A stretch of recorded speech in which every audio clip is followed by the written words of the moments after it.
I've always been the second best in my family. Not the favorite, not the golden child, just Eleanor the accountant. At 55, I've spent over 3 decades building a respectable career as an accounting manager, yet in my family's eyes, I'm still just the reliable daughter who fades into the background. My brother Andrew, 3 years my senior, has always been the apple of our parents' eyes. When we were kids in the 1970s, Andrew got the shiny new Schwinn bike while I got his hand-me-downs with the peeling paint. On birthdays, he'd get the latest stereo equipment while I'd get practical gifts like sweaters or books. In high school, Mom and Dad attended every single one of Andrew's football games, but they only made it to one of my debate competitions, the finals, which I won, by the way. Even then, they spent half the time talking about how Andrew would have been proud. Dad's inheritance was just the cherry on top of a lifetime of favoritism. Andrew got the sprawling 4-bedroom family home in the nice part of town, while I got a modest cash settlement that barely covered the down payment on my 2-bedroom house on the edge of the suburbs. Mom had begged Dad to leave Andrew the house. I overheard her once, though she never knew I did. "Robert, please," she'd said, her voice taking on that persuasive tone I'd heard countless times throughout my childhood. "Andrew is the man of the family. He needs the space. Eleanor will be fine with the cash. She's single anyway." I never complained about any of this. What would be the point? In our family, Andrew came first. That was just how things had been for the past 58 years of my life. So, I wasn't surprised when at our monthly family dinner, Andrew and his wife Sophia cleared their throats dramatically and announced they had big news. Andrew's salt and pepper hair was perfectly styled as usual, and Sophia's designer outfit probably cost more than my monthly mortgage payment. "We've decided to sell the house," Andrew said, grinning widely, the lines around his eyes crinkling. I nearly choked on my water, feeling the liquid go down the wrong way. "We're investing in an amazing opportunity," Sophia continued, practically bouncing in her seat, her professionally manicured hands gesturing excitedly. At 52, she still maintained the enthusiasm of someone half her age when it came to spending money. Mom and Dad, now in their late 70s and early 80s, clapped their hands in delight. Mom's arthritis didn't seem to bother her in that moment of excitement. "Oh, how wonderful!" Mom exclaimed, her eyes lighting up behind her bifocals. "What kind of business venture?" I set my glass down carefully, feeling the familiar weight of responsibility settling on my shoulders. "What exactly are you investing in?" I asked cautiously, my accounting manager instincts kicking in. "It's complicated," Andrew replied, waving his hand dismissively, the same gesture he'd been using to brush off my concerns since we were children. "Derek is starting this medical equipment company that's going to revolutionize diabetes care. We're getting in on the ground floor." "Derek Matthews from college?" I asked, remembering Andrew's former roommate who had floated from one get-rich-quick scheme to another for decades. "He projects a 300% return in the first year alone," Sophia added, her eyes practically glittering at the prospect. "We could double our investment before Christmas." 300%? I repeated, carefully setting down my fork. The metal clinked against the porcelain plate in the sudden silence. "That sounds highly suspicious. Look, you two have Lily and Noah to think about. They're only 12 and 10. Are you sure selling your house is the best move? Maybe invest some savings instead?" The temperature in the room seemed to drop 10 degrees.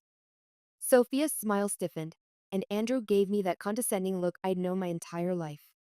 "Eleanor," he said slowly, as if explaining to a child, "I know you mean well, but I studied finance at Westmore College. You're just an accounting manager who took classes at the community college. I think I understand investments a bit better than you do." I bit my tongue, feeling the familiar sting of his dismissal. What Andrew conveniently forgot was that he barely graduated from Westmore, while I graduated with honors and had been promoted twice in the last decade at my firm. Besides, Andrew continued, helping himself to more potatoes, "Dad gave me the house for a reason. He always knew I had a better head for business. This is exactly the kind of opportunity he would have wanted me to seize." I could have told him right then that Dad had only given him the house because Mom had practically begged him to. I could have pointed out that Dad, who built his modest wealth through careful saving and conservative investments during his 40 years in construction, would have been horrified at the idea of Andrew selling his house to invest in some vague medical venture. I could have mentioned that Derek had already cycled through 3 failed startups in the past 15 years. But why bother? Andrew was 58 years old.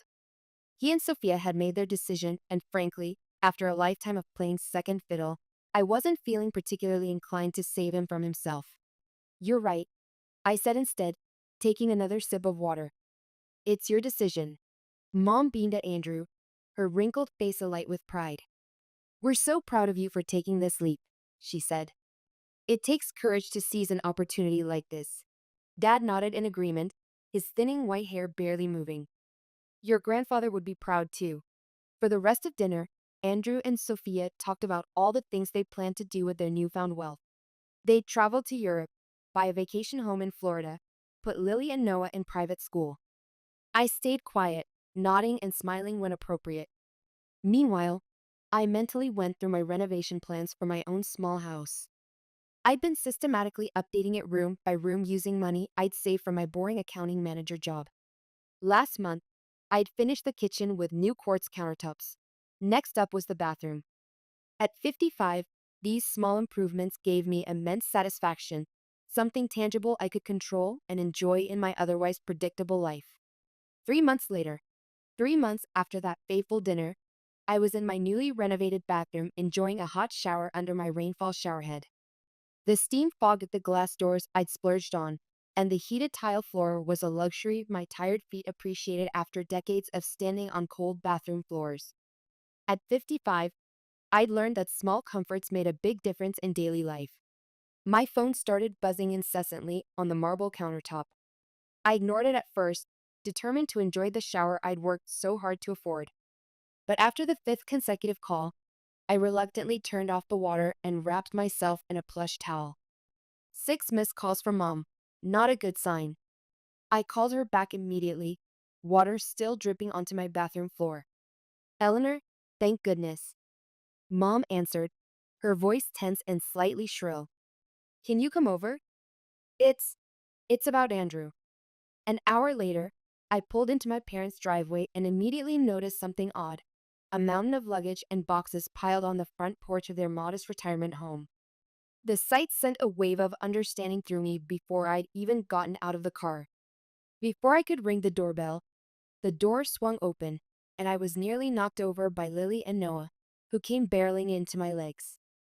Aunt Ellie, Lily cried, her arms wrapping around my waist. At 12, she was getting tall, but her eyes still held the innocence of childhood. We're staying with Grandma and Grandpa now. I looked up to see my mother standing in the doorway, her face drawn and tired, the lines around her eyes deeper than I'd ever seen them.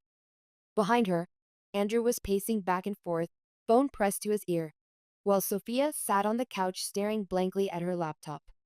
What's going on? I asked Mom quietly, though I already had a pretty good idea. Mom ushered me inside and closed the door. Andrew and Sophia had to leave their apartment, she whispered, her arthritic hands trembling slightly. The rent was just too much. Ah, so they'd blown through the house money already.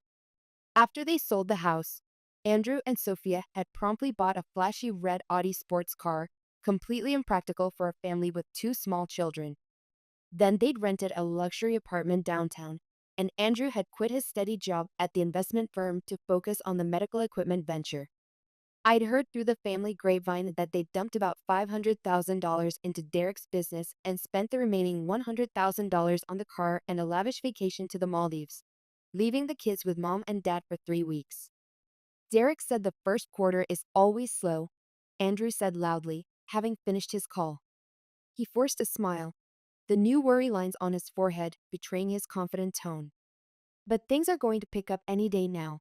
I wandered into the kitchen to get a glass of water, and Dad followed me in. At 81, he moved slower than he used to, his tall frame slightly stooped with age. How bad is it? I asked quietly, watching him struggle to reach for a glass from the cabinet. Dad sighed, running a hand through his thinning white hair. They've burned through everything, Ellie. The apartment was $4,000 a month. The car payment is another $1,500. They couldn't keep up. He lowered his voice further. And the investment. Dad's expression darkened, the wrinkles around his mouth deepening. Derek keeps saying they're on the verge of a breakthrough, but he shook his head, his blue eyes clouded with worry. I've got a bad feeling about it. Over the next few weeks, I watched from a distance as Andrew scrambled to find work. The brother who had always coasted through life on charm and family connections found himself humbled by the realities of job hunting in his late 50s. He eventually took a job at a car dealership, a significant step down from his previous banking position, but at least it was something. Meanwhile, Sophia tried to put on a brave face, posting carefully curated photos on Instagram that made it seem like everything was fine. But everything wasn't fine. My parents' modest retirement home wasn't designed for 6 people.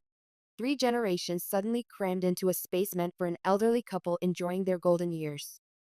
Mom called me one evening sounding exhausted, her voice thinner and more fragile than I'd ever heard it. Eleanor, sweetie, I hate to ask, but she hesitated, the sound of pots clanging in the background. We're struggling a bit with groceries for extra mouths to feed, you know. I knew what was coming. How much do you need, Mom? I asked, already reaching for my checkbook, a habit I couldn't break even in the age of digital payments. Oh, anything would help, she said quickly. We're just a bit tight this month. I promised to transfer some money right away, settling on $600. Enough to help, but not enough to strain my own budget. When I told her the amount, she thanked me profusely, though I could hear a hint of disappointment in her voice. She'd clearly been hoping for more. The next month, I got another call, and then another. The $600 monthly transfer became a regular thing, eating into the savings I'd been putting aside for my own retirement. I didn't mind helping my elderly parents, but I couldn't help but notice that Andrew and Sophia still managed to keep the Audi, despite their financial troubles. Priorities, I guess. One night, I attended my cousin Julia's birthday party. At 50, Julia had organized a small gathering at her favorite restaurant, and I was looking forward to an evening away from family drama, or so I thought, until my Aunt Vivian cornered me by the dessert table. At 75, Vivian had the same direct manner as my mother, but without the favoritism. Ellie dear, she whispered, glancing around to make sure no one was listening, her silver hair catching the light as she leaned in. How are you holding up with all this Andrew business? I shrugged, picking at a chocolate truffle. I'm just trying to help where I can. Aunt Vivian leaned in closer, the scent of her familiar perfume bringing back childhood memories. Well, you should know that your parents are at their wits' end. They love Andrew, of course, but having them all there, it's taking a toll. She took a sip of her wine, her lipstick leaving a crimson mark on the glass. And between you and me, they've got a plan to fix things. Something in her tone made my stomach clench. What kind of plan? They want to move Andrew and his family into your house, she said bluntly. Your mom thinks it makes perfect sense since you live alone in a 2-bedroom. I nearly dropped my dessert plate. What? They're saying it would just be for a few months, but Aunt Vivian shook her head, her earrings catching the light. Margaret told me they're hoping you'll eventually just move out, let Andrew have the place. I stood there frozen as Aunt Vivian squeezed my arm sympathetically. I thought you should know. It didn't seem right them plotting behind your back. The party continued around me, but I barely noticed. All I could think about was the audacity of it all. They weren't just planning to ask me to take in Andrew's family. They were planning to push me out of my own home, a home I'd spent years renovating and making my own. As I drove home that night, my mind was racing. I knew what was coming, the guilt trips, the family pressure, the inevitable, it's just temporary, that would somehow become permanent. And once Andrew and his family moved in, I'd be expected to pay the bills, clean up after them, and eventually give up my own space entirely. After 30 years of putting others first, was I really going to let this happen? The unfairness of it burned in my chest, a lifetime of being second best suddenly crystallizing into sharp focus. No, not this time. At 55, I wasn't going to let them take advantage of me again. I wasn't going to sacrifice the remaining years of my life to bail out my brother's poor decisions. When I got home, I poured myself a glass of wine and sat at my kitchen table thinking. By the time the glass was empty, I had a plan. The next morning, I walked into my boss Patricia's office without an appointment. At 62, Patty had been with the company even longer than I had, and she looked up from her computer surprised. Eleanor, everything okay? You look different today. Remember that accounting director position at the Chicago branch? I asked, not bothering with small talk. Is it still open? I want the job. Patty leaned back in her chair, studying me. That's a senior position, Eleanor. More responsibility, different environment. It's a big move at this stage in your career. I'm ready for it, I said, a certainty in my voice I hadn't felt in years. I've been here over 30 years. I've consistently exceeded my targets. My performance reviews are excellent. I'm qualified. Patty nodded thoughtfully. Well, I can't say I want to lose you here, but she smiled. You'd be great for the position. Let me make a few calls. She paused. The position starts in 4 weeks. Is that enough time for you to get your affairs in order? Perfect, I said, already mentally calculating my next steps. As soon as I left Patty's office, I called my friend Diane, who worked as a realtor. We'd been friends since our 30s, and she'd helped me buy my house 8 years ago. I need to sell my house, I said without preamble, as quickly as possible. Well, your place is in a good neighborhood, and you've done those nice renovations, she thought for a moment. If we price it aggressively, we could probably get offers within a week. But Ellie, are you sure about this? Never been more sure of anything in my life, I said firmly, feeling a weight lifting from my shoulders with each word. 2 weeks later. The next 2 weeks were a whirlwind of activity that left me with little time to second guess my decision. Diane worked her magic in the real estate market, and we had 3 competing offers within 5 days of listing. I accepted the highest one, $285,000, which was $45,000 more than I paid for it 8 years ago. Not bad for a small house in today's market, especially with the personal touches I'd added. Meanwhile, I researched condominiums in Chicago, focusing on areas close to the company branch. Real estate was cheaper there than in my current city, and I found a beautiful one-bedroom in a modern building with a gym and rooftop terrace for $220,000.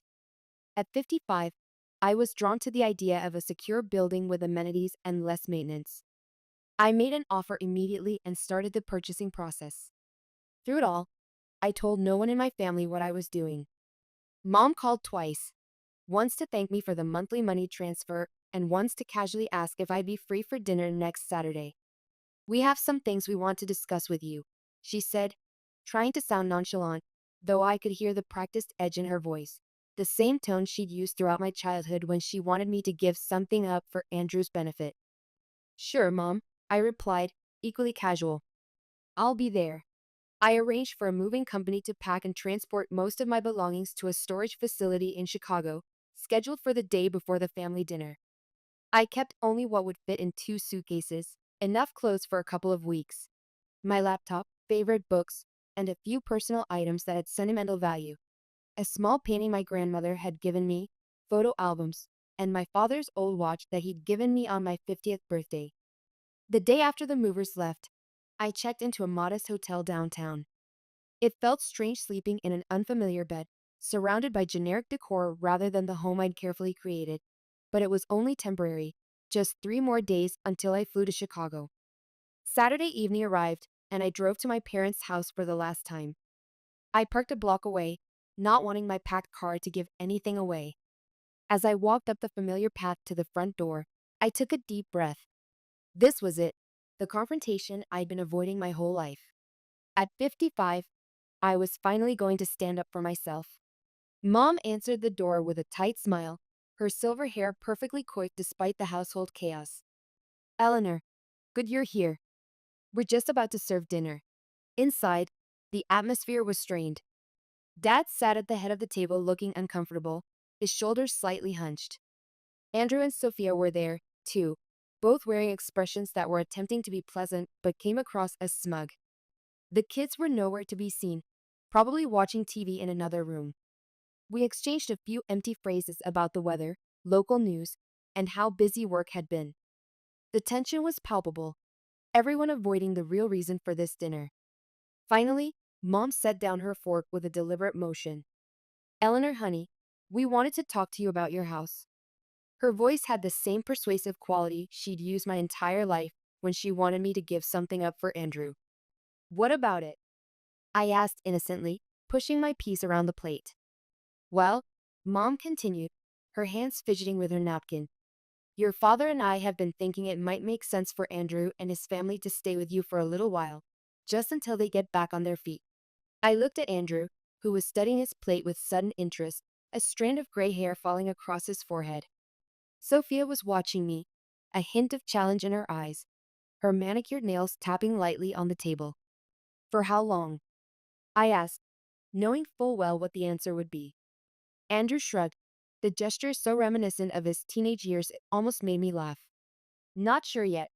Things are starting to look up with the investment, though. Derek says we're due for a big breakthrough any day now. I had to suppress a laugh. 3 months later, and he was still clinging to that fantasy. I don't think that's a good idea, I said, my voice tighter than I intended. I mean, my house is pretty small. There are only 2 bedrooms.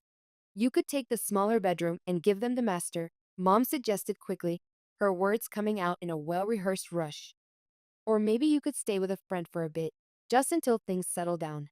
I opened my mouth to argue further, then caught myself. What was the point? In a few days, I'd be gone, and this would all be moot. Better to let them think they'd won for now. I sighed heavily, shoulders slumping in what I hoped looked like defeat. Fine, I said flatly. When are they planning to move in? Mom looked surprised, clearly having expected more resistance. Her eyes darted to Dad, who gave an almost imperceptible nod. Well, we were thinking next weekend. Would that work? Her voice was cautious, as if waiting for the other shoe to drop. Sure, I said, picking up my fork again and stabbing a piece of roast chicken disinterestedly. I guess I'll start packing up some of my things. Andrew and Sophia exchanged triumphant glances. Mom looked relieved. Dad still wouldn't meet my eyes. The rest of dinner passed in a blur. Mom, Dad, Andrew, and Sophia started discussing logistics, which furniture would stay, which would go into storage, whether my home office could be converted into a playroom for the kids. I mostly pushed food around my plate, offering one-word responses when directly addressed. After dessert, I stood up. I should get going. Lots to do if I'm moving out next weekend. As I walked to the door, I heard them continue their conversation, voices dropping to hushed tones but still audible. I told you she'd agree, Mom was saying. Eleanor's always been reasonable.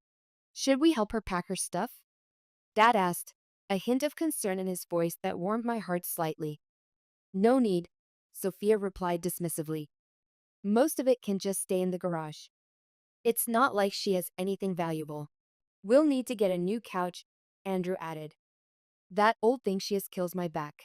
I closed the front door quietly behind me, their voices fading as I walked away. They'd already forgotten I was there, already planning how to take over my space, erase my presence, replace my things with theirs. But little did they know there would be nothing for them to take over. Back at the hotel, I checked my phone to find a text from Mom. Thank you for understanding, sweetie. Your brother is so grateful. I didn't reply. Instead, I sent a quick message to Diane confirming that everything was on track with the house closing. She replied immediately. All good. New owners get keys on Thursday. The next morning, I woke up early, checked out of the hotel, and headed to the airport, leaving behind 55 years of being the dependable daughter, the reliable sister, the one who always gave in. New life in Chicago. As the plane took off carrying me toward my new life in Chicago, I felt a weight lifting from my shoulders. My new condominium would be ready in 2 days. My new job started in a week. I had about $65,000 left from the house sale after buying the condo, which I planned to invest conservatively, of course, unlike some people I knew. My first week in Chicago passed in a pleasant blur. I settled into my new condo, a sleek 1-bedroom with floor-to-ceiling windows and a view of the city skyline that took my breath away each morning. The neighborhood was vibrant, full of small cafes and boutiques. My new job came with a corner office and a 15% raise. Everything was going perfectly. Until Thursday evening, exactly 1 week after I'd left town. I was unpacking the last of my kitchen boxes when my phone exploded with notifications. 27 missed calls in the span of 2 hours, 15 from mom, 8 from dad, and 4 from Andrew, plus dozens of text messages, each more frantic than the last. I knew exactly what had happened. Today was the day Andrew and his family were supposed to move into my house. I could picture it perfectly. Andrew pulling up with a rented truck full of their belongings, knocking on the door, and finding strangers living there. The thought brought a smile to my face, not out of malice, but from the satisfaction of finally taking control of my own life. I poured myself a glass of wine and settled onto my new couch, debating whether to respond or simply block their numbers. After a lifetime of giving in, didn't I deserve this one moment of peace? Before I could decide, my phone rang again, Mom. Against my better judgment, I answered. Eleanor Elizabeth Thompson. My mother's voice was so loud I had to hold the phone away from my ear. What have you done? Hello to you too, Mom, I said calmly, taking a sip of wine and watching the city lights begin to twinkle outside my window. Don't you dare act innocent. Andrew just went to your house with a moving truck, and there's another family living there. They said they bought it 2 weeks ago. That's correct, I replied. The Johnsons. Lovely couple, 2 teenage kids. They got a great deal. There was a stunned silence. Then, you sold your house without telling anyone? How could you do something so underhanded? I nearly choked on my wine. Underhanded? That's rich coming from the person who was planning to push me out of my own home. Another silence. Then, in a much quieter voice, where are you, Eleanor? Chicago. I got a promotion, accounting director at the branch office here. Chicago? Her voice cracked. So you just left without saying goodbye, without telling anyone?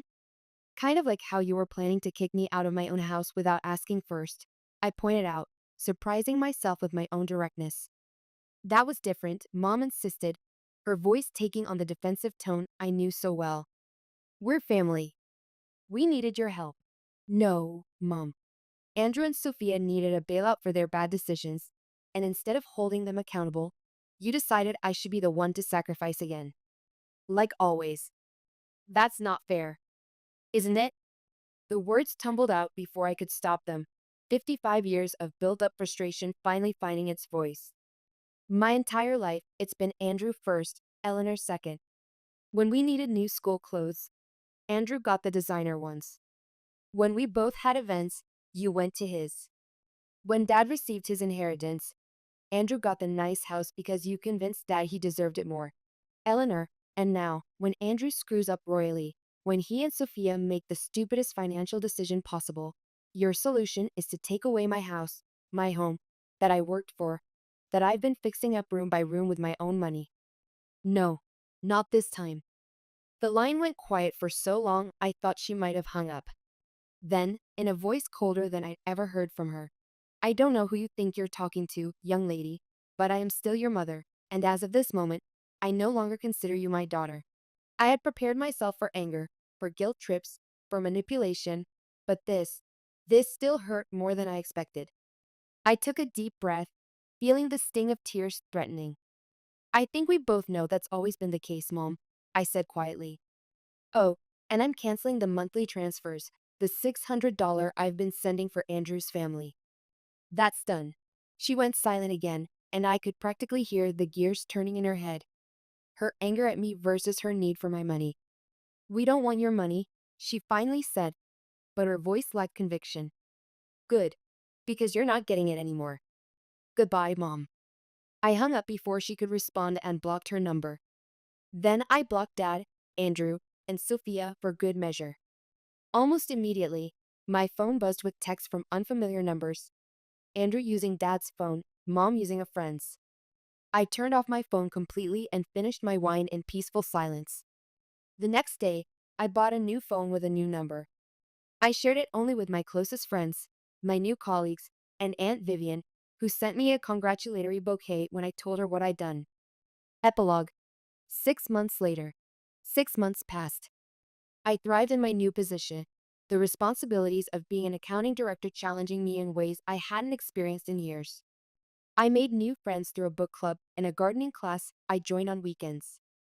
I even dated a bit, nothing serious, but enjoyable dinners with interesting men my age who appreciated my company. Most importantly, I lived life on my own terms, without the shadow of my family's expectations hanging over me. My condo had become a true home. I decorated it with care, choosing pieces that reflected my taste rather than practicality or budget constraints. The rooftop garden became my sanctuary, where I grew herbs and flowers in decorative pots. At 56, I was finally living the life I'd always wanted but never felt entitled to pursue. Occasionally, I thought about my family. I wondered if Andrew and his family were still living with my parents, if the investment had ever paid off. I doubted it. If mom and dad were still covering their expenses. I wondered if they ever reflected on how they treated me, if they ever regretted it. But mostly, I didn't think about them at all. One Sunday morning, as I was enjoying coffee on my balcony, the Chicago skyline glittering in the morning sun, my phone rang, a number I didn't recognize, but with my hometown area code. I almost didn't answer, but curiosity got the better of me. Hello? Eleanor? It's Julia. My cousin's voice sounded tentative. I hope it's okay that I got your number from mom. I thought you should know what's going on here. A knot formed in my stomach. What is it? Andrew and his family are still at your parents'. They're having money problems, big ones. The investment was a total scam. Derek took off with everyone's money months ago. Can't say I'm surprised, I murmured, watching a bird land on my balcony railing. Yeah, well, your parents are struggling too. They're behind on bills because they're supporting 4 extra people. Uncle Robert had to come out of retirement to work part-time at the hardware store.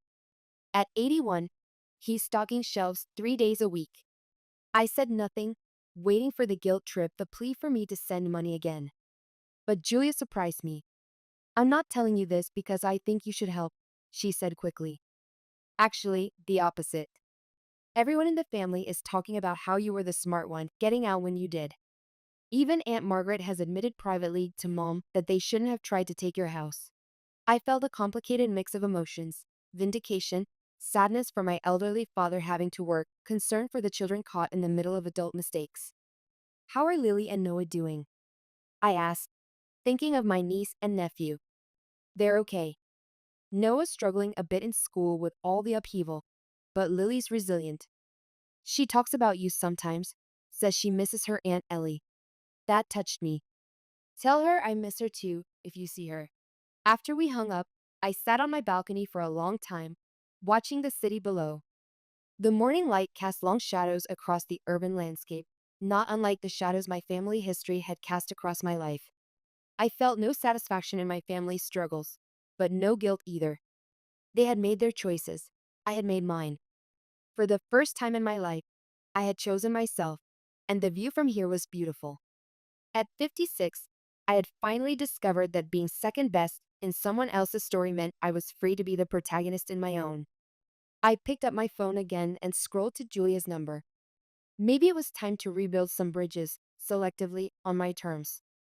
I could send a care package for the kids, perhaps even invite Julia to visit Chicago. The thought brought a smile to my face. Life was too short to waste on resentment, but it was also too precious to sacrifice for those who didn't value it. This was my time now, and I intended to make the most of every moment. My name is Maria, and for the past 12 years, I've worked as a senior project manager at Bennett Construction. At 45, I found my professional stride in a way I never expected after my divorce in my early 30s. Unlike many of my colleagues who complain about our hectic schedules and demanding clients, I thrive on the pressure. There's something deeply satisfying about seeing a project through from blueprints to ribbon cutting, a sense of permanence in a world where so little lasts. My condominium in downtown Portland isn't enormous, but it's mine, or at least it will be once I finish paying the mortgage. On days like today, when the late afternoon sun catches the river just right, I can stand on my balcony and see all the way to Mount Hood. The view reminds me how far I've come from those uncertain days after my marriage fell apart. This Friday evening, I was enjoying a rare moment of peace with a glass of Pinot Noir when my phone buzzed. Mom lit up my screen. and I felt that familiar tightening in my chest that her calls often triggered. "Hey, Mom," I answered, tucking the phone between my ear and shoulder as I refilled my glass. The wine was a small indulgence, a reward for completing the medical center project 2 weeks ahead of schedule. "Maria, honey," her voice had that forced cheerfulness that usually meant she wanted something. Even at 69, my mother Ellen hadn't changed her tactics. "Listen, your father and I are having a family meeting next Saturday. Everyone will be there, and we need you to come too. I'll make your favorite lasagna, the one with the 3 cheeses and homemade sauce." My mom's lasagna was legendary, and she knew it was my weakness. I couldn't help but smile despite the undercurrent of manipulation I sensed. "I'll be there," I said, wondering what this family meeting was really about. After we hung up, I walked back out to my balcony, wine glass in hand. It had been months since I'd seen my parents. Between my 60-hour work weeks and their busy retirement schedule of golf and community theater, our paths rarely crossed except for major holidays. The thought of seeing my younger siblings brought a mix of emotions. Kevin and Lisa, the twins, were 12 years younger than me. At 33, they were still finding themselves, while I had rebuilt my entire life after my divorce at their age. I took a long sip of wine, remembering how different my upbringing had been from theirs. With me, it was all about responsibility, saving money, and being independent. By age 12, I was doing my own laundry. At 14, I became the twins' default babysitter whenever our parents wanted a night out. Meanwhile, Kevin and Lisa grew up with far fewer rules and considerably more indulgence. When I moved out at 18, they were still being tucked in at night. Now, at 33, they both lived in apartments our parents helped pay for while they found themselves. Kevin had cycled through 3 different college majors before settling on communications, and Lisa was currently between jobs after quitting her barista position because her manager was totally toxic. She spent most of her time trying to build her social media presence as an aspiring influencer, though her follower count remained stubbornly low. The sun was setting now, casting long shadows across my living room.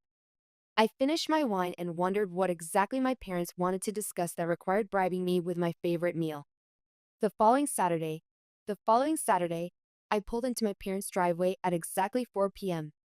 Kevin's motorcycle and Lisa's bright blue Kia were already parked out front. Great, I was the last to arrive, which meant they'd probably been talking about me. I checked my reflection in the rearview mirror, smoothing a few stray strands of hair that had escaped my practical bob.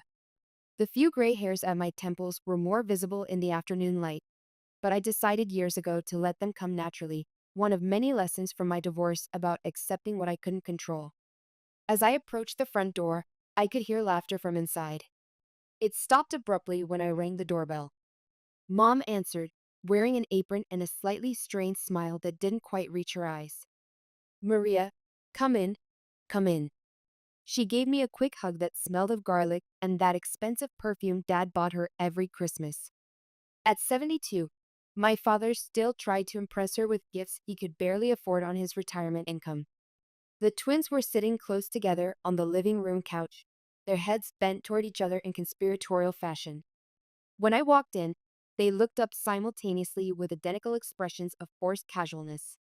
"Hey, Ria," Lisa said, twirling a strand of blonde hair around her finger. She still wore it long like she had in high school. "Nice blazer, coming from work." It was Saturday, but I didn't bother correcting her assumption that I had no life outside the office. Instead, I nodded politely. "Hi, Lisa." "Kevin." I gave a small wave to my brother, who returned a half-hearted nod without getting up. I continued into the dining room where Mom was setting out the good china, the set we only used for Thanksgiving and Christmas. Dad was adjusting the silverware, making sure each piece was perfectly aligned. His hands trembled slightly, something I'd noticed more in recent years. "Wow, bringing out the fancy stuff," I observed, trying to keep my tone light despite the growing sense of unease in my stomach. "This must be some family meeting." Mom and Dad exchanged a quick glance that sent a ripple of apprehension through me. Whatever this was about, it wasn't good news. "Your mother insisted," Dad said with a forced smile. "You know how she is about presentations."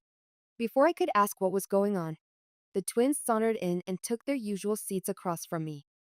Lisa immediately pulled out her phone and began scrolling through her Instagram feed while Kevin leaned back in his chair with that slightly bored expression he perfected in his teens.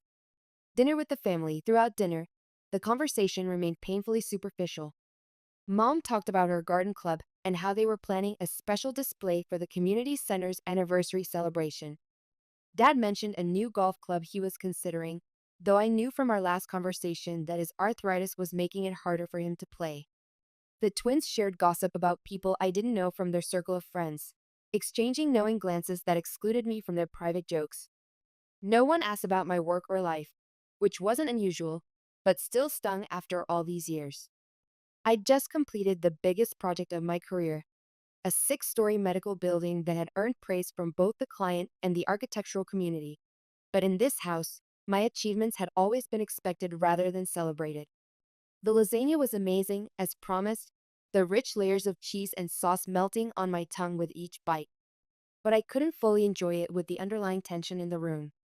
Mom's hands trembled slightly as she served dessert, homemade tiramisu, another one of my favorites. The special meal, the good china, the nervous glances, all of it confirmed my suspicion that something significant was coming. Okay, I finally said, setting down my fork with a decisive clink against the china. What's going on? You're all acting strange, and Mom's made two of my favorite dishes. Just tell me what this is about. My parents exchanged another loaded glance before Dad cleared his throat and set down his napkin. The sound of it hitting the table seemed unnaturally loud in the sudden silence. Maria, you know we're getting older, he began, his voice carrying that formal tone he used when discussing serious matters. Your mother and I have been thinking about the future. Mom jumped in, her words coming out in a rush as if she'd rehearsed them.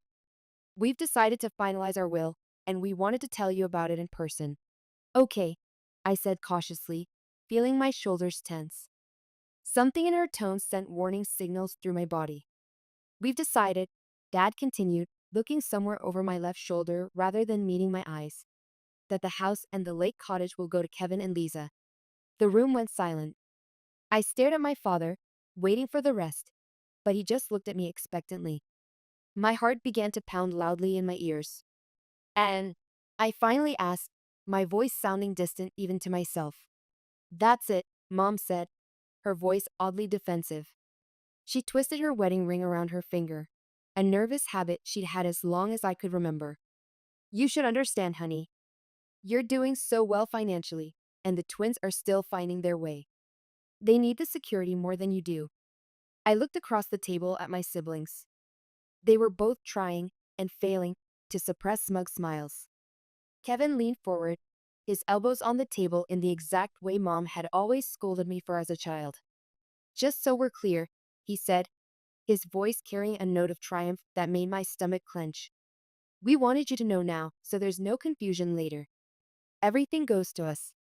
I felt like I'd been punched in the stomach. My brain struggled to process what I was hearing. Everything? The house that I've been helping pay the mortgage on for the past 4 years? The cottage that I paid $30,000 to renovate last summer when the pipes burst? Mom's face flushed a deep crimson. That's not relevant, Maria. Family helps family, you know that. Yeah, family helps family, I repeated slowly, the words tasting bitter in my mouth. Like when I paid for both their college tuitions, or when I send you $600 every month for household expenses, or the $1,800 I've been sending monthly for your mortgage payments. My parents looked away, unable to meet my eyes. Dad suddenly became very interested in a spot on the tablecloth. Lisa snorted, tossing her blonde hair over her shoulder. Don't act all high and mighty, Rhea. You've always been jealous that Mom and Dad love us more. Excuse me? I felt my face growing hot, a familiar pressure building behind my eyes that I fought to control. It's true, Kevin added, crossing his arms over his chest. You've always resented us because you had to babysit while we got to have fun. It's not our fault you were born first. I looked at my parents, waiting for them to defend me, to say something, anything, to contradict this ridiculous accusation. Instead, Mom's face hardened into the expression I'd seen countless times throughout my childhood whenever I questioned her decisions. You should be ashamed, Maria, she said, her voice cold. Talking about money at a family dinner. You've always been obsessed with counting every penny. Meanwhile, your brother and sister are struggling to find good jobs in this economy. And whose fault is that? I shot back, years of suppressed frustration bubbling to the surface. You've never made them take responsibility for anything. They can't keep jobs because they've never had to work for anything in their lives. See, Lisa said triumphantly, nudging her brother. Jealous and greedy. I pushed my chair back from the table, the legs scraping harshly against the hardwood floor. What I see is that I've been supporting this family for years while getting nothing but criticism in return. And now I find out you're cutting me out of the will entirely. For what? For being responsible? Dad stood up abruptly, his chair tipping backward and catching on the rug. I think you should leave, Maria. When you've calmed down and can discuss this rationally, we can talk again. I was stunned into silence as I gathered my purse and jacket from the hall closet, my hands shaking so badly I could barely grip the zipper. The twins smirked at me from across the room, their expressions identical in their smug satisfaction. Don't let the door hit you on the way out, Kevin called after me as I yanked open the front door. This is our house now, not yours. The drive home. The drive home felt like an out-of-body experience. My hands gripped the steering wheel so tightly my knuckles turned white, but I barely registered the road in front of me. At 45, I thought I was past the point where my family could hurt me this deeply. I was wrong. By some miracle, I made it back to my condominium without incident. The security guard in the lobby nodded at me, but must have seen something in my expression that discouraged conversation. I was grateful for the silence as I rode the elevator to my floor.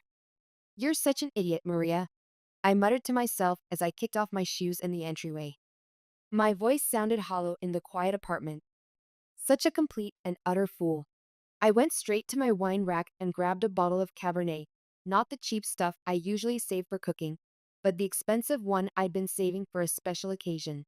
Well, finding out your family has been using you like an ATM seemed special enough. As I poured myself a generous glass, memories flooded back, washing over me like a bitter tide. All those times I'd helped them financially over the years. 3 years ago, when Kevin totaled his first car, I gave him $5,000 for a down payment on a new one because he needs reliable transportation for school. Last year, when Lisa decided she wanted to become a yoga instructor, I paid for her $2,500 certification program, only to watch her abandon it after 2 weeks because it was too much negative energy. Then there was the $30,000 I spent renovating the lake cottage after a pipe burst and caused water damage, a cottage I've used exactly twice in the 4 years since my parents bought it. But the biggest expenditure by far was covering their house payments. 4 years ago, right after my divorce was finalized and I was finally getting back on my feet, my parents were looking to downsize from our old family home. They fell in love with their current place but struggled with the monthly payments on their retirement income. They took out the mortgage themselves. But right after I got my promotion to senior project manager, they asked if I could help them with the payments. Just until we get settled, Mom had said, her eyes wide with that look that always made me feel guilty for even considering saying no. You know how your father worries about money. So for the past 4 years, I've been sending them $1,800 every month to cover their mortgage, plus the additional $600 I sent them each month for utilities and property taxes. That's $2,400 a month, I said aloud, doing the math as I paced across my living room. For 4 years. The total made me wince and take another large swallow of wine. Almost $115,000 I'd given them, and for what? To be told I wasn't getting anything in the will because I was doing well financially. I took my wine to the couch and stared out at the city lights. The Portland skyline glittered against the night sky, beautiful and distant like the dreams I'd put on hold to support my family. The truth was, I wasn't even that interested in inheriting their house or the cottage. What hurt was the dismissive way they'd announced it, as if my contributions meant nothing, as if I meant nothing. And using my favorite meal as a bribe, that was just manipulative. I remembered how excited I'd been when Mom mentioned the lasagna, like Pavlov's dog salivating at the bell. Well, no more. I opened my banking app and stared at the scheduled transfers. $1,800 to mom and dad mortgage scheduled for the 15th, and $600 to parents' expenses for the first of each month.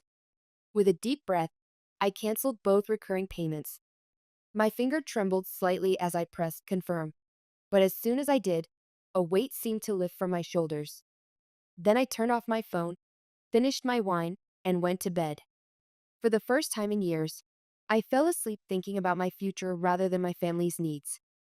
The following morning, the next morning, I woke up feeling lighter than I had in years.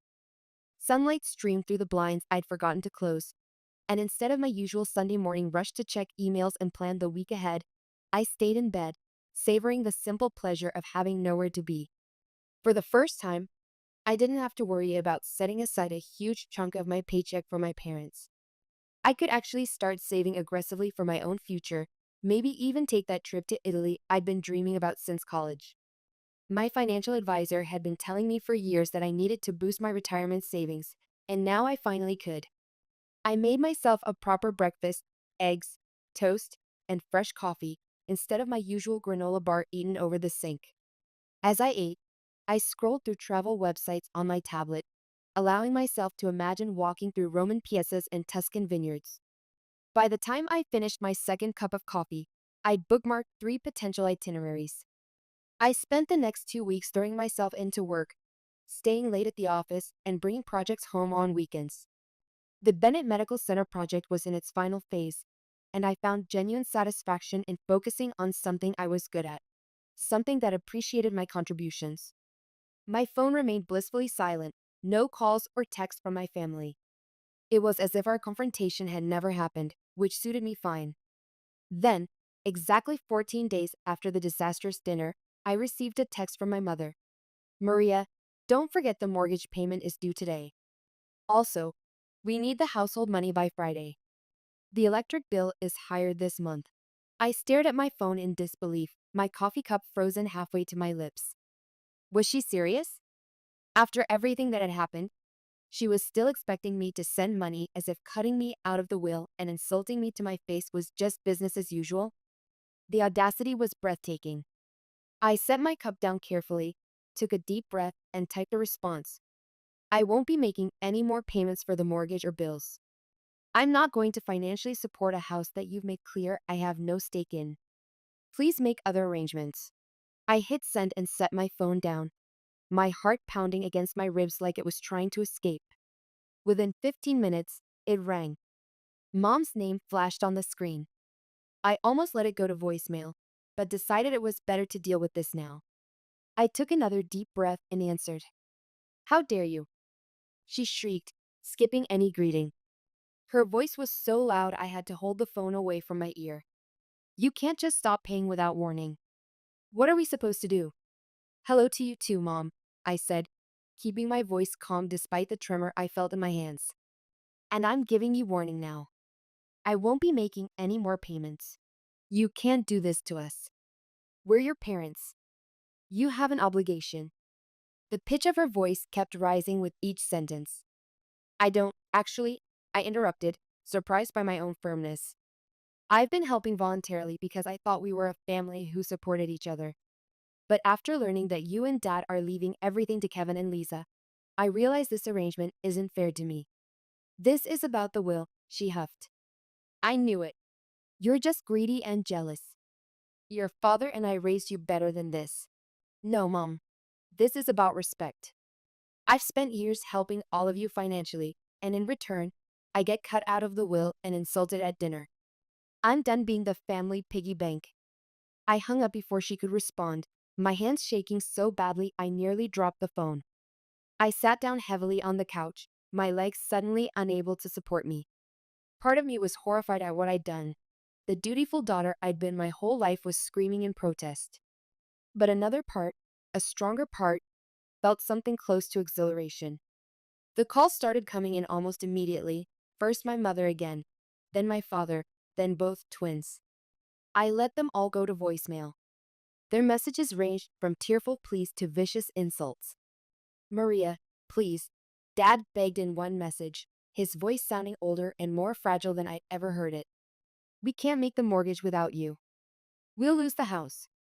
"You selfish bitch," Kevin snarled in another. "Mom's crying because of you. Hope you're happy." Lisa's message was filled with such creative profanity that under different circumstances, I might have been impressed by her vocabulary. After 2 days of this, I blocked all their numbers. I needed peace. A week later, my phone started ringing with calls from relatives I barely spoke to. First my Aunt Mary, then my cousin Steve, even my father's brother who lived in Arizona and whom I hadn't seen in person since my college graduation. Apparently, my mother had been busy spreading her version of events through the family grapevine. "Your mom says you're trying to make them homeless," Aunt Mary said when I finally answered one of her calls. Her voice held none of the accusation I expected, just genuine confusion. "What's going on, honey?"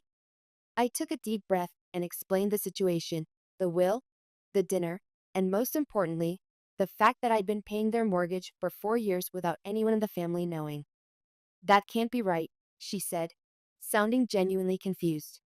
"Your mom told everyone you just helped them with the down payment." "I paid every single mortgage payment since they bought the house," I replied, feeling a strange calm as I stated the facts. "Plus extra for bills. You can ask them yourself."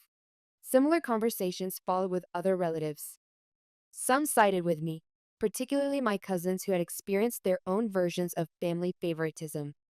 Others sided with my parents, insisting that children should support their parents regardless of circumstances. A few relatives refused to believe I'd been financially supporting my parents at all, insisting I was lying to make myself look better. Fed up with the whispers and accusations, I finally posted a detailed explanation on Facebook, laying out the financial support I'd provided over the years and why I decided to stop. I didn't mention specific dollar amounts. That felt too personal, but I was clear about the extent of my support and the lack of appreciation.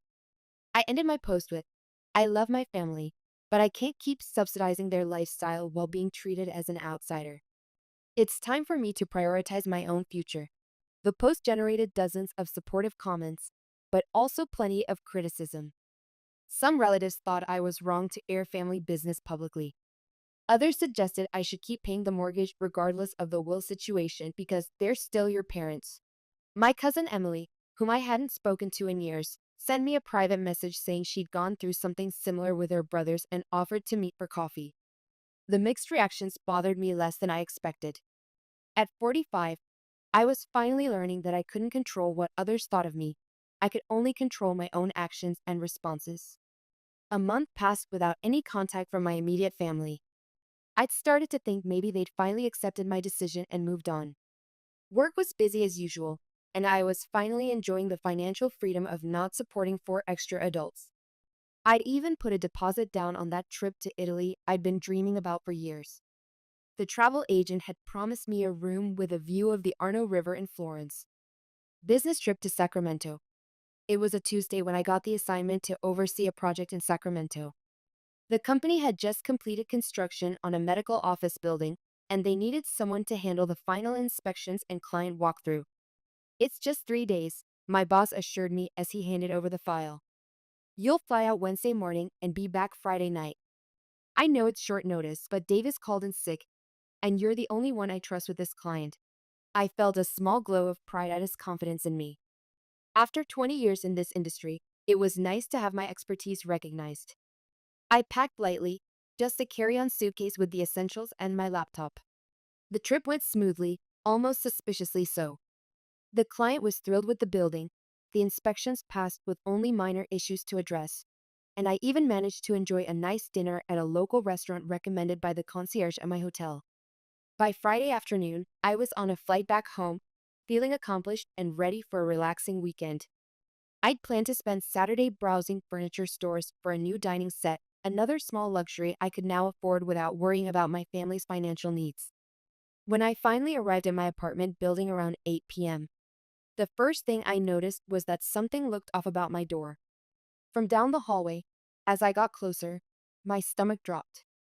The entire door frame was covered in expanding foam, the kind that hardens into a solid mass. Someone had deliberately sprayed it all around my door, making it impossible to insert my key or open it from the outside. "What the hell?" I muttered, setting down my suitcase and touching the foam. It was completely hardened, like concrete. There was no way I was getting into my apartment without professional help.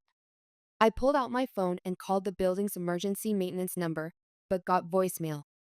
Next, I tried the building manager, Mitchell, who answered on the fourth ring. Mitchell, this is Maria Mitchell from Unit 1203, I said, trying to keep my voice steady despite the anger and fear coursing through me. Someone vandalized my apartment door. They sprayed it with expanding foam. I can't get in. There was a pause on the other end. That's unusual, he finally said, and I could hear the concern in his voice. I'll call our locksmith service, but it might be a couple of hours before they can get there. It's Friday night. I ended up sitting in the hallway next to my luggage for nearly 3 hours before a sleepy-looking locksmith arrived with his tools. He whistled when he saw my door. Someone really didn't want you getting in, he observed as he assessed the damage. This is going to be tricky. I've never seen anything quite like this. It took him almost an hour to cut away enough of the foam to access the lock mechanism. By midnight, I was finally able to enter my apartment, exhausted and furious. The locksmith's assessment of the damage was grim. You're going to need a whole new door and frame, he told me. This foam, once it sets, it bonds to the surface. You can cut it away, but it leaves damage. I'd estimate about $3,000 for a complete replacement. After he left, I went straight to my laptop. I had installed a security camera in my hallway after a package had been stolen 6 months earlier. The camera was aimed directly at my front door and uploaded footage to a cloud server I could access remotely. With shaking hands, I logged in and found the relevant time frame. At first, there was nothing, just an empty hallway. Then, around 2 p.m. on Thursday, a familiar figure appeared. Kevin, my brother, was wearing a baseball cap pulled low over his eyes and had his hoodie up, but I'd recognize his walk anywhere. He looked both ways down the hallway, then pulled a can from his backpack and began spraying the foam around my door frame. He worked methodically, making sure to cover every inch of the lock and the seam where the door met the frame. When he was done, he stepped back to admire his work, then hurried away. I watched the footage 3 times, my anger building with each viewing. This wasn't just petty revenge. This was criminal vandalism, and it would cost thousands to repair properly. More than that, it was a violation of my home, my sanctuary.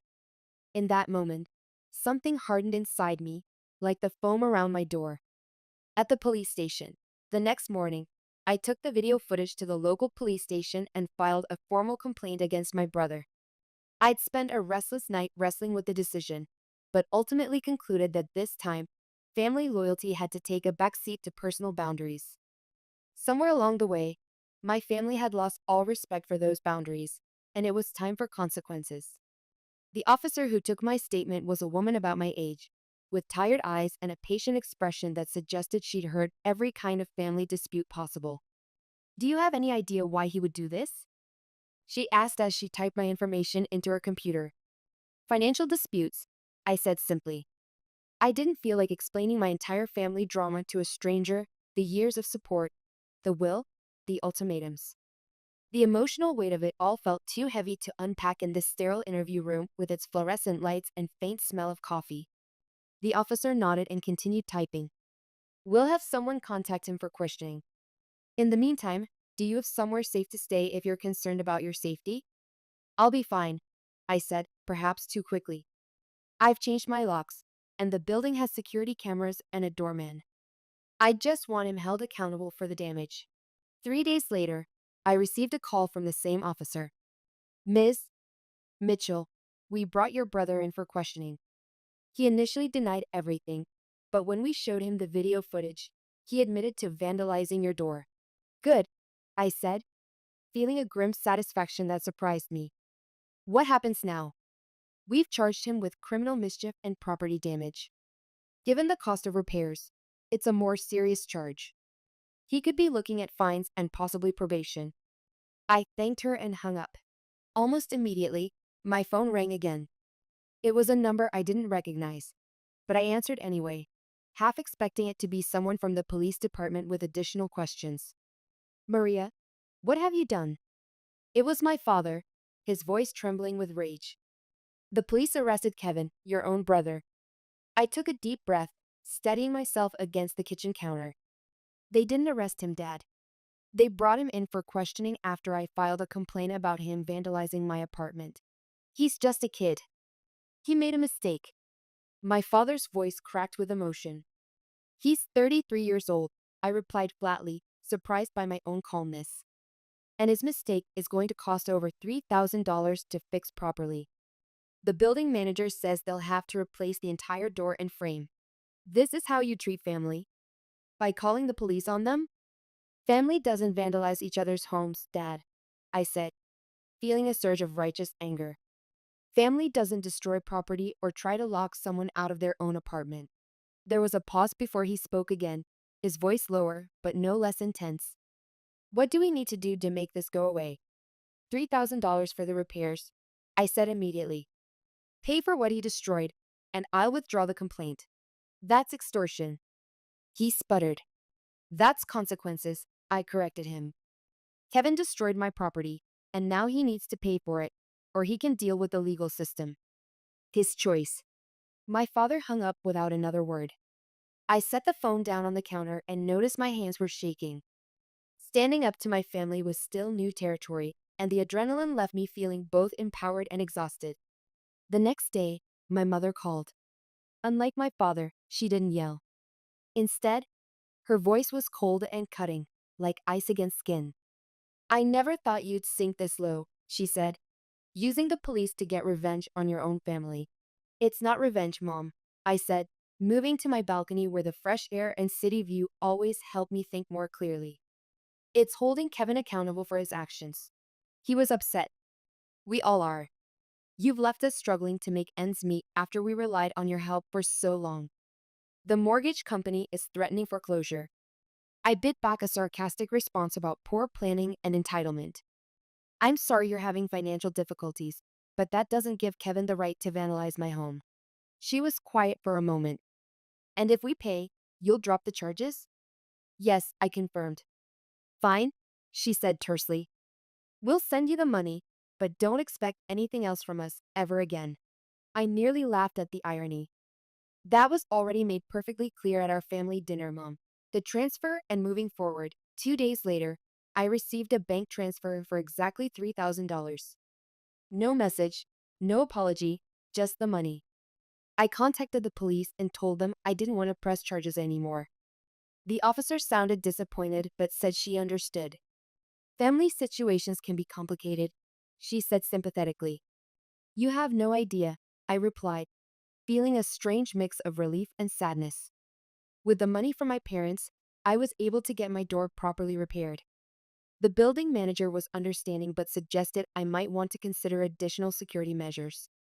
I've been here 15 years, he said as he inspected the new installation, and I've never seen anything like that foam trick.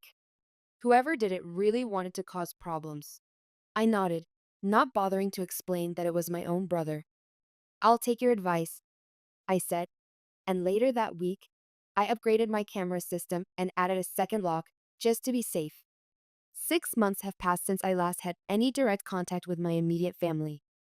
According to Aunt Mary, who still calls me every few weeks, my parents are struggling badly with their mortgage. They've depleted most of their retirement savings trying to keep up with the payments.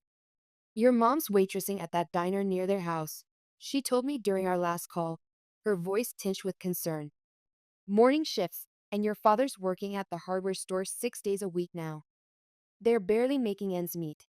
I felt a momentary pang of guilt, but then remembered how quickly they'd written me off after years of my support. What about Kevin and Lisa? I asked, already knowing the answer. Not helping at all, Mary confirmed with a sigh. Kevin picked up a retail job but quit after 3 weeks because the manager was totally unreasonable about him showing up on time. Lisa occasionally babysits for neighbors but spends most of her days planning a lifestyle blog that never seems to launch. The worst part, she continued, is that your parents still blame you for everything. Your mom tells anyone who listens that you abandoned them when they needed you most.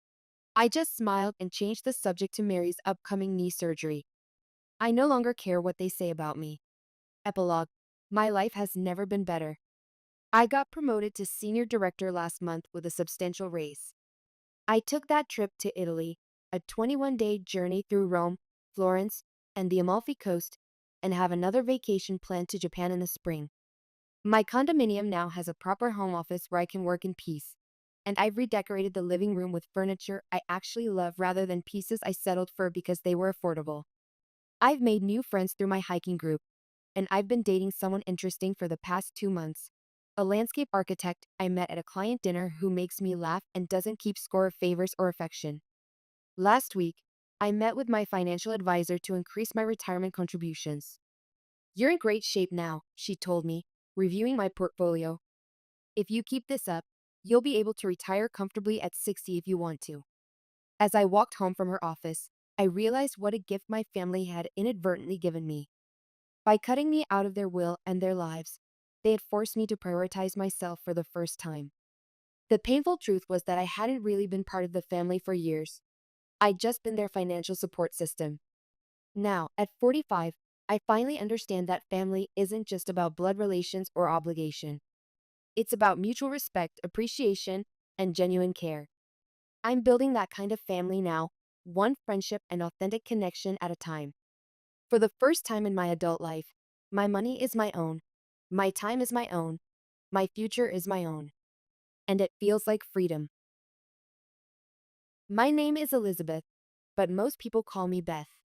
I work as a marketing director at a tech company in Boston. 6 years ago, my life changed when my older sister Mary's marriage fell apart. Mary and her husband, James, had a terrible relationship for years. He was selfish, immature, and as soon as they divorced, he practically vanished from their son Aiden's life. Aiden was only 10 when it happened, and overnight he lost his father, his home, and his sense of security. James refused to pay proper child support, claiming financial hardship despite working a decent job. He stopped calling Aiden after a few months, and the rare checks he sent weren't enough to cover even the basics. Mary and Aiden had no choice but to move in with our parents. Dad and Mom, Robert and Carol, welcomed them, of course. They turned the basement into a bedroom for Aiden and gave Mary their spare room. Our parents are retired teachers living on fixed pensions, so while they could offer a roof, they couldn't provide much financial help. At that time, I had established myself at work and was finally making good money after years of paying off student loans. I was living in my own rented apartment downtown. It wasn't huge, but it was mine, and I loved my independence. I was saving for my future, excited about building my career and enjoying my life as a professional woman in my 40s. Then came that Sunday dinner at my parents' house. I'll never forget it. The snow was falling outside, and we were all gathered around the fireplace after the meal: Dad, Mom, Mary, Aiden, and me. Aiden was telling us about his science project, and I remember feeling a moment of genuine happiness that he seemed to be adjusting despite everything. After dessert, while Aiden was in the living room playing video games, my dad cleared his throat. "Beth, we need to talk about something important." Mom nodded, folding her hands on the table, her gold wedding band catching the light. "It's about Mary's situation." I glanced at my sister, who was looking down at her plate, tracing circles with her finger. "Mary's having a really tough time," Dad continued, his voice taking on that same tone he used when discussing serious matters during his teaching years. "She found a job at that department store, but it barely pays minimum wage. And with Aiden growing so fast and needing new clothes and school supplies, we were thinking." Mom chimed in, "Since you're doing so well at your job, maybe you could help your sister out a bit." I wasn't completely surprised. I'd been expecting something like this, and I wasn't against helping. Mary was my sister, and Aiden was my only nephew. But something in my chest tightened as I looked between my parents and Mary, who still wouldn't meet my eyes. "Sure," I said, calculating in my head what I could afford. "I can help. How about $700 a month?" It was a significant amount for me, but I could manage it if I cut back on some of my own expenses and delayed my plans for a vacation. The relief on Mary's face was immediate, and for a moment, I saw the sister I grew up with. That would be, that would help so much. Her eyes welled with tears. "Thank you, Beth." And just like that, I became a regular contributor to Mary and Aiden's life. Every month, I transferred $700 to Mary's account. It became as routine as paying my rent or utilities. As Aiden got older, he needed more than just basics. He wanted to learn programming and was interested in foreign languages. I thought these were great interests that could help his future, so I paid for those courses too. For his 11th birthday, I gave him a PlayStation 5 that he'd been dreaming about. His face lit up when he opened it, and that made all the extra work I was taking on worth it. The following year, I gave him a new smartphone for his 12th birthday. For Christmas, I usually went all out, nice headphones, a tablet, whatever he was into that year. I wanted him to have nice things despite his parents' divorce. Sometimes I'd catch myself wondering if I was overdoing it, but seeing him happy made me push those thoughts aside. Mary eventually moved out of our parents' house, finding a small two-bedroom apartment for her and Aiden. I helped with the security deposit and first 3 months of rent to get them settled. I visited them often, bringing groceries or taking them out for dinner. During our family dinners, which happened at least twice a month at our parents' house, Mary talked a lot about her dating life. She was determined to find someone new, going from one dating app to another, meeting different men every week. Her social media was full of restaurant photos, new clothes, and weekend trips. What she rarely mentioned was her job situation. I knew from our parents that she was constantly jumping between positions, retail stores, administrative work, waitressing, never staying anywhere long enough to build stability.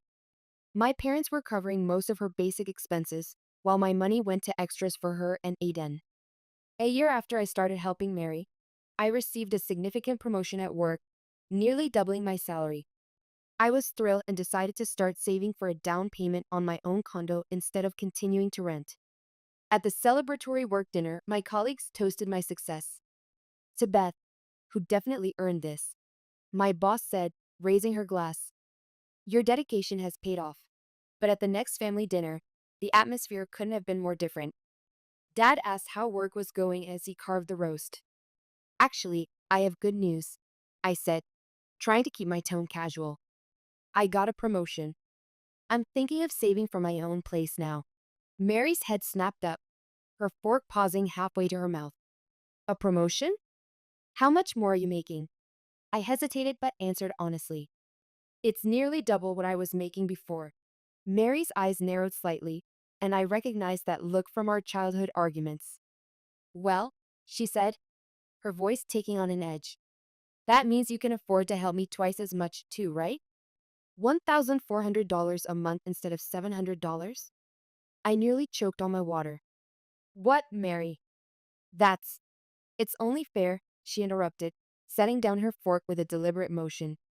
"If you're making twice as much, why shouldn't Aiden and I benefit too? We're family." I looked at my parents, expecting them to say something, to point out how inappropriate this demand was. Instead, they both nodded. "Your sister has a point, Beth," Mom said quietly, not meeting my eyes. "Family helps family, and it's not like you have children of your own to support."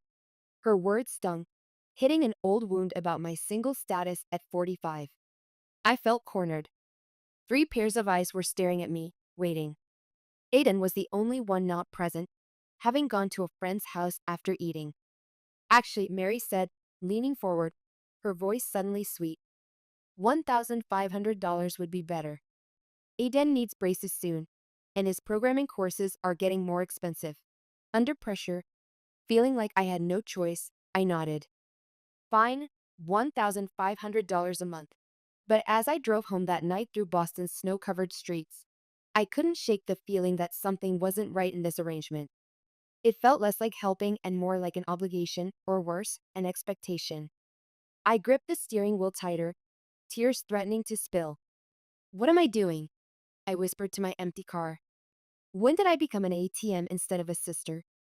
The new financial arrangement settled in quickly. Every month, $1,500 left my account and went into Mary's.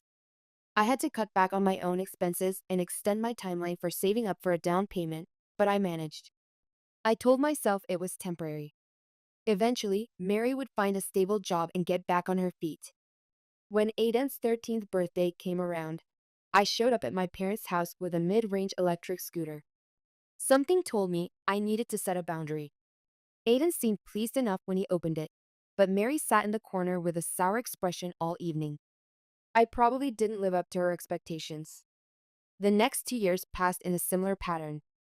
I kept sending money, though I started to notice that Mary's social media showed frequent restaurant outings, new clothes, and weekend trips that seemed beyond what her part-time retail job could support. Meanwhile, I was putting in extra hours at work, taking on additional projects, and slowly building up my savings for a place of my own. Finally, at 45, I managed to buy my first condo. It wasn't grand, a one-bedroom unit in a decent but not fancy neighborhood, but it was mine. The down payment had taken every penny I'd saved, and the mortgage payments were steep, but I felt proud. I decided to host a housewarming party. I invited family, friends from work, and a few neighbors. When Mary and Aiden arrived, her eyes darted around, taking in every detail of my new place. Aiden, now 14, muttered a congratulations and immediately asked for my Wi-Fi password. Later, as I was refilling the snack bowls in the kitchen, I overheard Mary whispering to one of our cousins, "Aiden and I deserve a place like this more than she does. We're the ones cramped in that tiny rental." My hand froze mid-reach for the chips. The unfairness of her statement stung, but I decided not to confront her. This was my special day, and I wasn't going to let her ruin it. Over the next year, I noticed a new pattern emerging. Aiden, now 15, began dropping hints about cars whenever I saw him. It started with sly mentions of friends whose parents were already planning their 16th birthday presents, casual comments about which models he thought were cool. At first, I didn't think much of it. Most teenagers get excited about driving. But then I noticed Mary posting photos of Aiden on her social media, standing next to shiny new cars at dealerships, captions like someone's getting excited about his birthday next year. One photo showed Aiden behind the wheel of a new Audi with the caption, "Trying out his dream car. Now we just need a generous fairy godmother to make it happen." I laughed when I saw it. The manipulation was so obvious it was almost comical. A new car, the latest smartphones, and laptops I'd given him over the years had already stretched my budget, but a car, especially the luxury models they were posing with, was on an entirely different level. 2 weeks before Aiden's 16th birthday, Mary called to confirm I was coming to the party at our parents' house. "Of course," I said. "I wouldn't miss it." "Great," she said, her voice oddly cheerful. "You're bringing your gift, right? Something special?" I felt that familiar tightness in my chest. "I've got it covered," I replied neutrally. Aiden's so excited, she continued. "He keeps talking about what his cool aunt might get him." I refused to take the bait. I went online and ordered the latest iPhone model for Aiden, an expensive gift by any normal standard. I thought it would be practical, something he'd use every day. I had a gift wrap and tucked a nice card inside, genuinely hoping he'd appreciate it. On the day of Aiden's party, I arrived at my parents' house to find it filled with relatives, some of Mary's friends, and several of Aiden's classmates. The atmosphere was festive, with balloons and streamers everywhere. When it was time for presents, everyone gathered in the living room. Aiden opened gifts from his friends first: video games, headphones, gift cards. My parents gave him an expensive watch. Then Mary handed him an envelope from her. "Sweetie," she said. Aiden opened it and pulled out a card. Inside was a voucher for driving lessons. "Thanks, Mom," he said, giving her a hug. Then he looked around expectantly. "Is that everything?" Mary's eyes fixed on me. "Beth still has her gift." All eyes turned to me as I handed Aiden the neatly wrapped box. He took it, and I noticed a flicker of disappointment cross his face even before he opened it. He tore off the paper, opened the box, and stared at the new iPhone. There was a moment of complete silence. He didn't say anything at first, just held the phone, his face unreadable. Then he looked up at me, his expression a mix of disappointment and something else. "Entitlement? This is it?" he asked quietly, the words hanging in the air. The room went silent. I felt my cheeks burn with embarrassment. "Aiden," I began. "I thought you could have given me something better," he said, his voice controlled but cold. "Everyone knows you make good money now." I stared at him, stunned by the change in him, the echo of his mother's attitudes. Mary stepped forward. She doesn't understand what you need, she said with quiet contempt. We've been hinting for months that you need a car, and she brings this instead. Something inside me snapped. All the years of being treated like an ATM, all the increasing demands, the lack of gratitude, it all came to a boiling point. This is an $1,100 phone, I said, my voice trembling but determined. I am not buying a car. I've supported you both for 6 years, paid for classes, birthdays, everything. I'm not a bank. I took a deep breath, trying to steady myself. If you don't like my gift, I'll take it back. I reached for the iPhone box, my hands shaking slightly. The room was dead silent. Aiden looked shocked. Mary's face had turned red with anger. Our relatives shifted uncomfortably, avoiding eye contact. No one spoke as I collected my purse and jacket. As I reached the door, I felt a tear slide down my cheek. I fumbled with my keys, dropping them once before managing to pick them up and get out the door. I drove home in tears, my hands shaking on the steering wheel. I couldn't believe what had just happened. 6 years of financial support, and this was how they treated me, like I was nothing but a wallet with legs. My phone started ringing as soon as I got home. Mary. I rejected the call. Then my mother. Rejected. My father. Rejected. They called one after another, like they were taking turns. I turned my phone to silent and poured myself a glass of wine, trying to calm down. Around 9 p.m., I checked my phone, 12 missed calls and a flood of text messages. I reluctantly opened them. Mom. Beth, you embarrassed us in front of everyone. Call me back immediately. Mary. How dare you walk out like that? Aiden is devastated. Dad, we raised you better than this. Your behavior was shameful. Mary again. You're selfish and greedy, always were. You owe Aiden an apology and a proper gift. The messages continued, each one more accusatory than the last. Not one of them acknowledged that maybe, just maybe, Aiden's reaction to an $1,100 phone was inappropriate. Not one considered that I had any right to decide how to spend my own money. I didn't respond. I needed time to think, to process what had happened. I took Monday off work and spent the day in my apartment, ignoring the continuing calls and messages. By Tuesday, the tone of the text had shifted from angry to manipulative. Mom. We're your family, Beth. Family sticks together no matter what. Mary. Aiden's really upset. He cried himself to sleep. He thinks you hate him. The guilt tripping might have worked before, but something had changed in me. I was seeing the pattern clearly for the first time, how they had progressively demanded more and more, how my generosity had been reframed as an obligation. Wednesday evening, Mary called again. This time, I answered. Finally, she snapped. I've been trying to reach you for days. I know, I said calmly. I needed time to think. Well, while you've been thinking, I've been dealing with a heartbroken teenager. You need to make this right, Beth. Make what right exactly? That I didn't buy your son a car? She sighed dramatically. Look, we can move past this. Aiden will accept your apology if you make it up to him with the right gift. No, Mary, I said firmly. I'm done. I'm not buying Aiden a car, and starting now, I'm not sending you money anymore. There was a moment of stunned silence before she exploded. You can't do that. We depend on that money. You have no right to cut us off. It's my money, Mary. I have every right. You selfish bitch. She screamed. After everything we've been through. Goodbye, Mary, I said, and hung up. Then I blocked her number, along with my parents. I also blocked them all on social media. I needed a clean break, time to reestablish boundaries without their constant pressure and guilt. True to my word, I canceled the automatic monthly transfer to Mary's account. The money stayed in my bank account, and it felt strangely liberating. The next day, I had just returned home from work when I heard loud knocking on my apartment door. I looked through the peephole and saw Mary and my mother standing there, both with angry expressions. Beth, open this door right now, my mother demanded. We know you're in there. Your car is outside, Mary added, pounding harder. I stood quietly, not responding.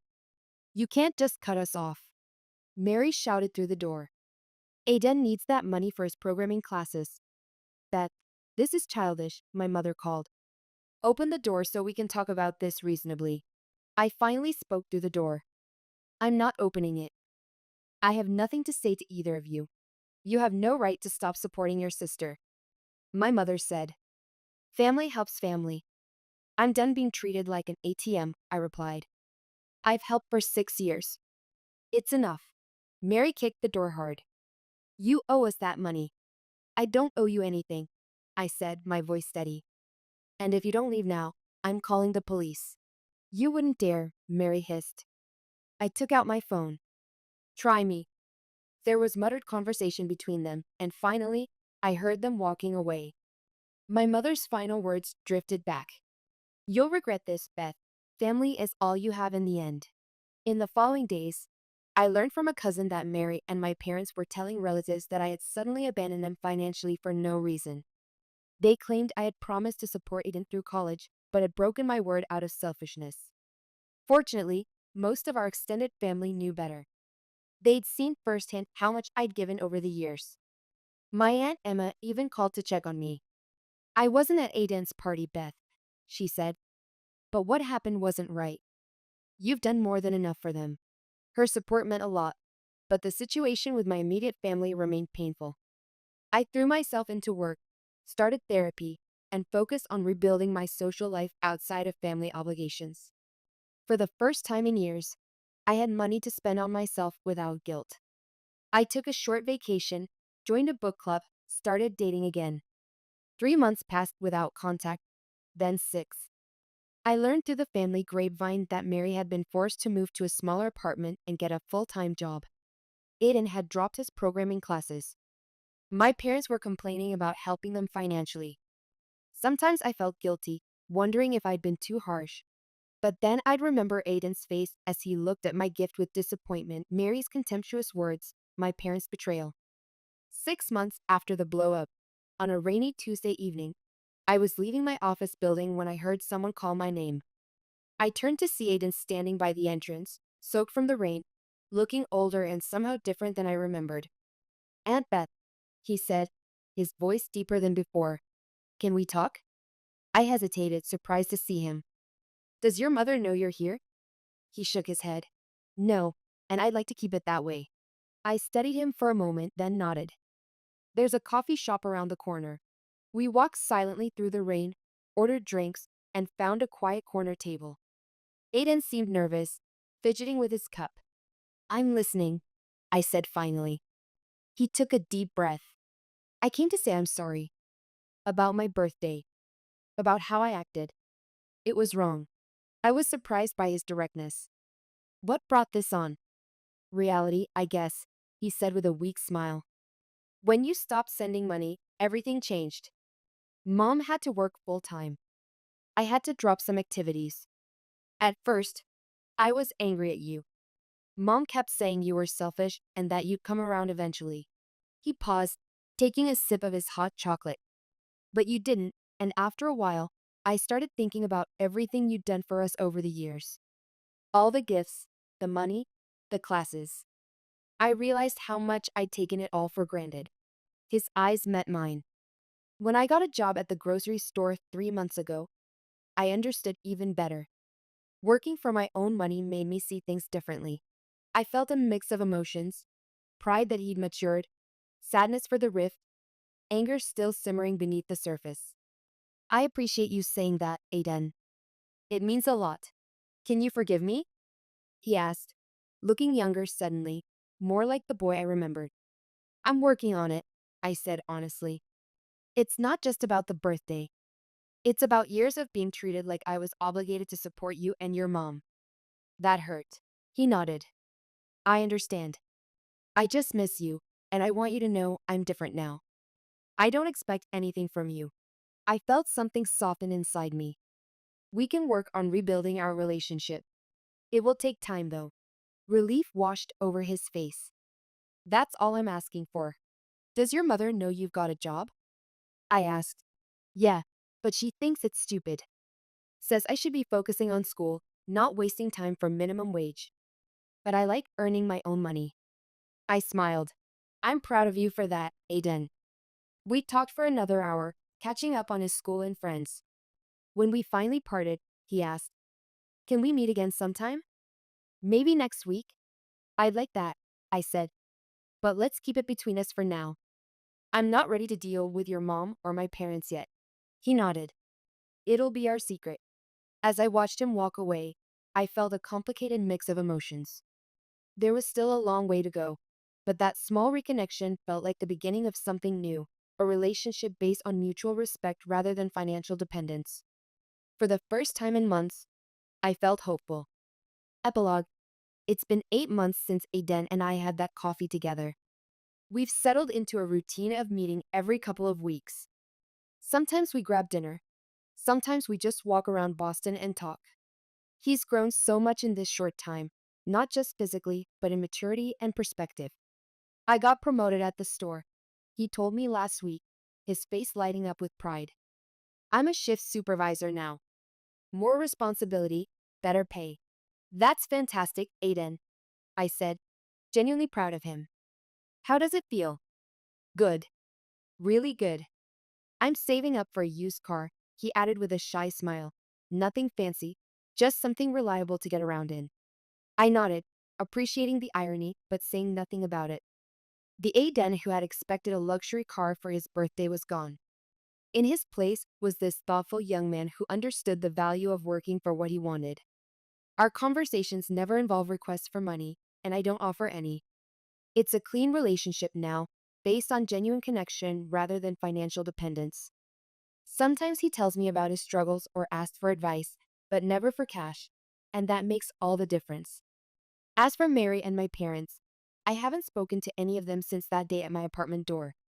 Through Aiden and other relatives, I know that Mary continues to struggle financially. She jumps from job to job, never finding stability.